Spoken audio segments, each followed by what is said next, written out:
Zonja dhe zotrinj, jemi drejt për së drejti këtu në emisionin intervista ditës në Dritare Televizion. Unë jam Mikele Kadhanxhiu, ditën e sotme do të kem në një lidhje të drejt për drejt avokatin Spartan Gjela, tek të cilin me të bashkë me cilin do ndalin pikërisht tek zhvillimet e fundit në politik, pikërisht tek zhvillimet në Partinë Demokratike, gjithashtu edhe tek zhvillimet e fundit. Zoti avokat, ju falenderoj që kam në këtë lidhje të drejt për drejt. Kënaqësi. Mirëdita. Zoti avokat, si ishin zhvillimet e fundit brenda Partisë Demokratike? Nuk është krizë. Partia Demokratike, zotrinj, është krizë e Saliut. Në marrë funda është. Fakti që drejton Saliu, në ngrata në Amerikë, ajo s'ka fuqi politike në Shqipëri. Sepse s'ka fuqi politike në Perëndim. Nuk jap mundur tyre, por kjo është e vërteta.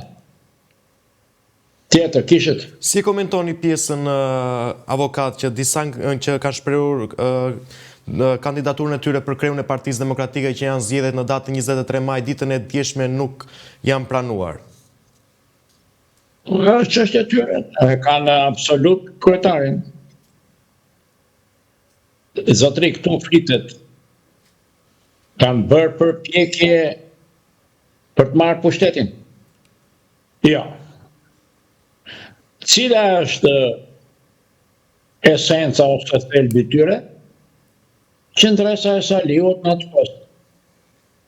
Po Saliu e di që nuk mund vi dot në pushtet dhe ta nxjerrë atë Partinë Demokratike si fituese zgjedhjeve, e di. Pse ri për interesin e tij. Nuk diskutohet. Partia Demokratike është shumë mbrapa me sondazhet që kanë bërë ndërkombëtare në Shqipëri. Dhe kriza është Saliu. Ata e pranojnë krizën, e mbajnë dhe Saliu punë e tyre. Ç'na duhet ne? Tjetër kishët. Avokat, pas zgjedhjeve të datës 23 maj që janë brenda Partisë Demokratike, a mendoni se do ketë një përçarje midis demokratëve dhe demokrateve? Nuk di çfarë them, do ta presim faktin. Po atje ai kryetar është. Zotri. Po, avokat. Këtu flitet ndrohet kryetari? Jo. Kryetari aktual e sjell dot Partinë Demokratike në pushtet në Shqipëri? Jo. Pse nuk e sjell? Sepse i kanë rënë ato aksionet për faktin se është në ngrata në Amerikë dhe në Bashkimin Evropian. Biseda mbaron, zotri. Hajde, keni në një tjetër. Sipas këndvështrimit tuaj, avokat, duhet që kreu i Partisë Demokratike aktualisht zoti Berisha të kandidonte sërish për zgjedhjet e ardhshme? Për cilat zgjedhje? Për të zgjedhjet datës 23 maj, që janë së shpejti. Se do kandidata, jep tregoj njerëzve për çfarë kandidimi? Ku? Avokat, e kam fjalën për kreun e Partisë Demokratike që është aktualisht zoti Sali Berisha. Kreun e Partisë Demokratike, ku ka zgjedhje e tjera. Kreun e Partisë Demokratike, zotri, ai e ka pranë tani. Pse e zgjas këtë moment? Ju e bëni pyetjen sikur janë zgjedhjet elektorale, prandaj u detyrova që ta sqaroni. Ai e puna partia e tij, ajo, zotrinë, nuk mund të hyjmë në punën e brendshme të Partisë Demokratike. Por ekzistenca e Saliut ata e dëmton. Ata e mbajnë, sepse e kanë pas kryetar të vjetër, themeluesin e tyre, punë e tyre. Politika për këtë çështje kaq flet, më shumë nuk ka pse ç'të themi. Tjetër kishët. Avokat, si keni parë gjyqin e ish presidentit të vendit të zotit Ilir Meta? Si është dukur gjendja e atij fizike? I rënë është. Ore mund ta ketë nga izolimi në atje, në izolimi në Beirut, po. Është i izoluar ai, nuk është në burg. Është në masat e izolimit, ju e dini. Gjendja e rëndë është atje.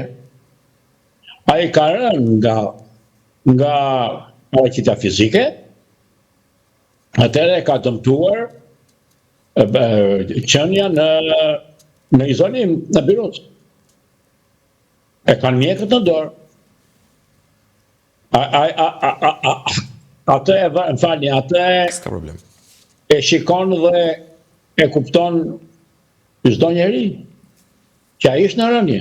Zotë, unë jam profesionist, jo vetëm profesionist. Po e njoh mirë byrosin e këtyre. Pra, nuk di çfarë të them, por me që më pyetët, Po. unë nuk kam pas ndonjë konflikt me Ilir Metën, edhe më vjen shumë keq që nuk trajtohet me humanizëm. Sipas ligjit shqiptar dhe ligjit ndërkombëtar. Megjithatë, nuk kemi fakte. Po, si është një procesin e shqyrtimit ndaj Ilir Metës, zoti avokat? Cili shqyrtim? Shqyrtimin e çështjes së tij e kam fjalën. Për këtë bëhet pjesë. Po kur të filloj, atëherë të flasim. S'ka mbaruar gjyqin akoma. Është në proces, zotri. Nuk ka marrë dënim. Do shikojmë procesin dhe do jap mendimin tim. Po. Avokat, gjithashtu ndesha të bëj edhe një pyetje tjetër për çështjen e zotit Meta, gjithashtu për çështjen e tij, a duhet që ai të mbante të qëndronte në paraburgim prej një afati kohor të caktuar prej një viti e më shumë pasi nuk është shqyrtuar asgjë deri më tani? Nuk e di, varet pse akuzojnë. Unë jo thash, jam njeri asjanës dhe eci me ligjin. Por akuzën e Metës realisht nuk e di. Ata e mbajnë, ata e trajtojnë sikur është i akuzuar për krime të rënda. Ne nuk kemi parë gjë. Atëherë çfarë ndodh? Nuk kam dëgjuar të na shpjegojnë as avokatët e Metës. Kështu që nuk di çfarë të. Nëse keni ju ndonjë fakt, më thoni. E qartë, avokat, si komentoni edhe pjesën e zhvillimeve të fundit brenda Partisë Socialiste për fjalën e zonjës Elisa Spiropali, që ka bërë komunikimin para disa ditësh me disë kryeministrit dhe zonjës Spiropali për çështjen e postimeve të saj në rrjetet e saj sociale, që është deklaruar kryeministrit të vendit që më përjashto, me një formë të prerë. Pra, ajo nuk e pranon trajtimin që i bën kryetari i partisë, që është dhe kryeministër. Dhe e ndiri që thotë më përjashto. Jemi në politikë. Çfarë tregon kjo? Është presion ndaj kryeministrit. Do ta përfill kryeministri apo do ta përfill, nuk di çfarë të them. Por goditja nuk është e lehtë. Sa ajo ka qenë personalitet pothuajse i dytë i Partisë Socialiste, ju e dini. Të shikojmë se si do precipitojnë ngjarjet. Nuk di çfarë të them shumë se kaq. E qartë, avokat. Konflikti i tyre ka marrë për masat të një politike mesjetare, jo moderne. Dhe më thënë, nuk mund të themi si parti e punës, sepse s'ka lidhje me atë, por me një retorikë të vjetër. Të vjetër në konceptin modern të politikës perëndimore. E qartë, avokat, gjithashtu avokat, ne kemi edhe protestën e radhës në datën 8. Si e parashikoni ju këtë protestë, avokat? Do t'jetë një protestë gjithë të tjerat? Dhe për çfarë e bën konkretisht zoti Berisha këtë protestë? Ajo nuk është protestë e parë. Nuk ka duhet t'i qëndrojmë sondazhet. Sondazhet nuk i ka mirë, i ka poshtë. Pse i bën ato këto revoltat ose këto lloj goditjesh? Por kjo është tradita e vjetër e Staliut. Dy gjëra do të ketë politikani i madh. që kërkon të vijë në pushtet.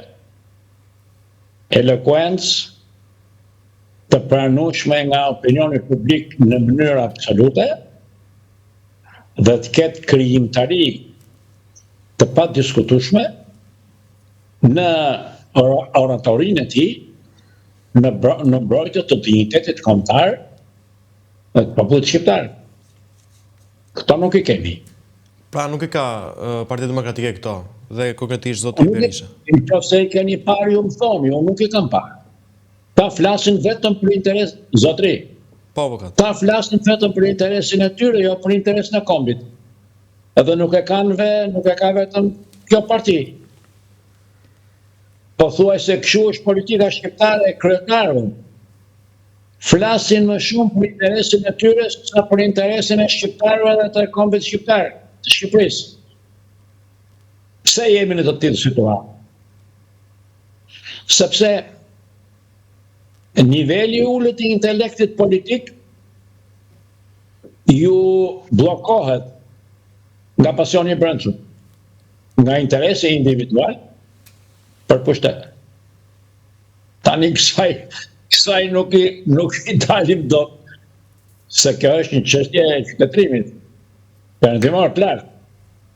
Nuk ka ardhur në Shqipëri dhe prandaj do t'i presim dhe të shikojmë këto.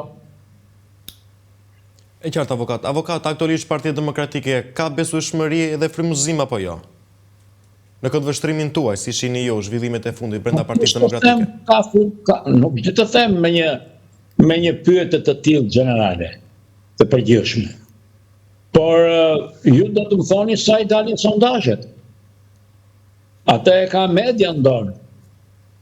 Sa i ka sondazhet? Sipas të dhënave të mia, unë nuk jam ekspert mediatik, edhe nuk kam organet e mia të investigimit.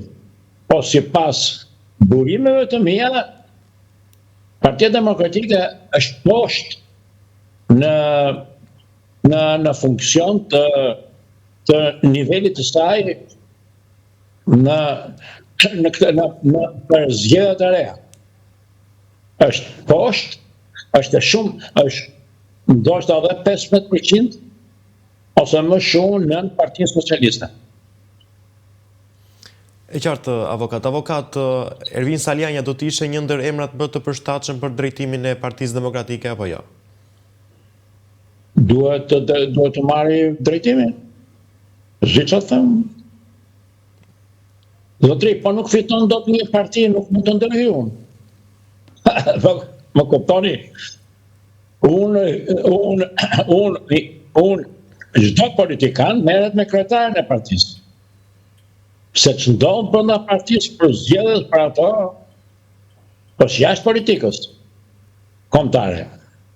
Është politika e partisë. Nëse do të ndrojnë kryetarin, atëherë do flasim për kryetarin e ri.